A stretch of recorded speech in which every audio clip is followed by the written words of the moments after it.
Hey guys, it's Carl Brown for GuitarLessons365.com.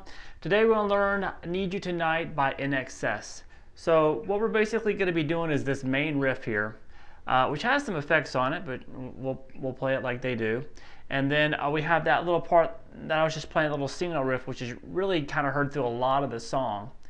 But there are a lot of guitar layers here, and there's some guitar overdubs of guitars that are in different tunings. So I'll point those out in ways of kind of doing that. So all on a standard tune guitar. They do use a standard tune guitar live, and they just leave some parts out. So anyway, so let's start here with this main riff here. It sounds like this. All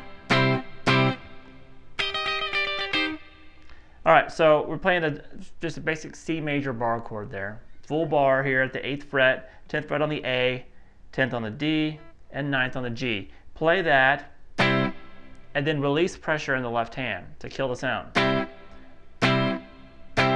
So you basically do that 3 times. So you just release pressure, but your fingers are still on the strings there.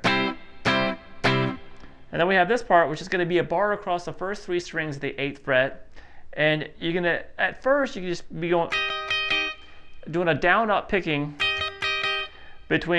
on the first 2 strings, and that's you're going to put your little finger here at the 11th fret on the high E, then move it down to the 10th fret, and then you're going to hit all 3 8s. So you move it to 3 strings there on the last hit.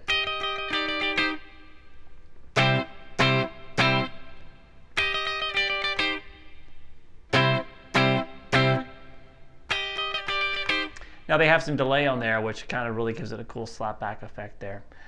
So now we have this part, which you first hear in the first verse, which is going to be palm muted on the G string, the 5th fret 3 times, and then 7, 8, 7. So just using straight alternate picking there. And the second time through is the same, except the timing is slightly different. It's the same notes. You're going to hit the first note now twice instead. And then 7, 8, 7. So we have this 3 times first, then 2. So it's always 3 followed by 2. Just repeat it.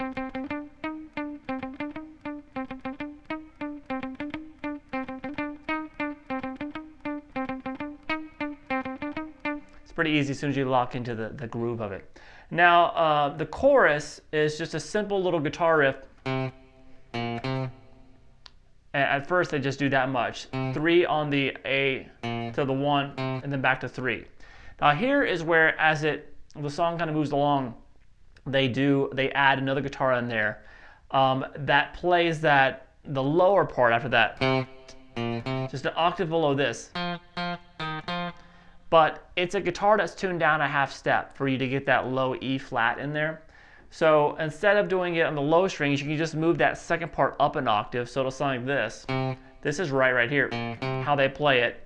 And this part is what they leave out live, at least in the videos I've seen, because it's in a different tuning, but you can move it up an octave here. And that's 3 twice on the D, then 1 back to 3. So we have this. Won't sound bad if you have a bass player that can carry that lower octave there.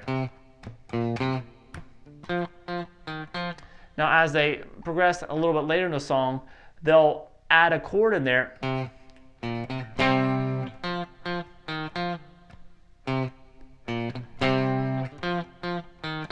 So what's going on there is the same riff, just with a C power chord thrown in there. Power chord on the 5th fret of the A string. And then back.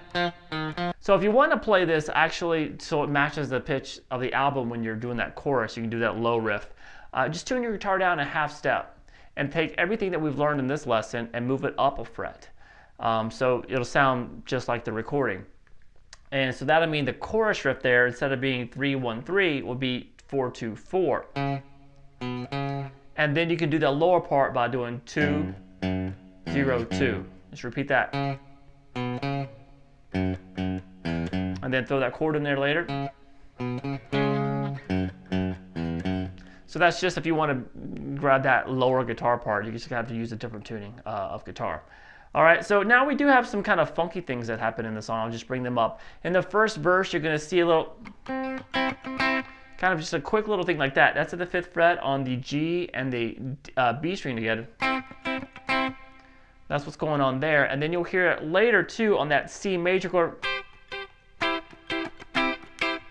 A little bit later, I think it's in the probably the 2nd or 3rd verse. It's just a little funky on that C major that we played in the main riff. It's pretty much all it is. All right, so that's about it for the song. Like I said, it's pretty simplistic, but it's got a lot of guitar layers that makes it sound interesting. All right, hope you guys enjoyed it. I'll see you again soon for GuitarLessons365.com.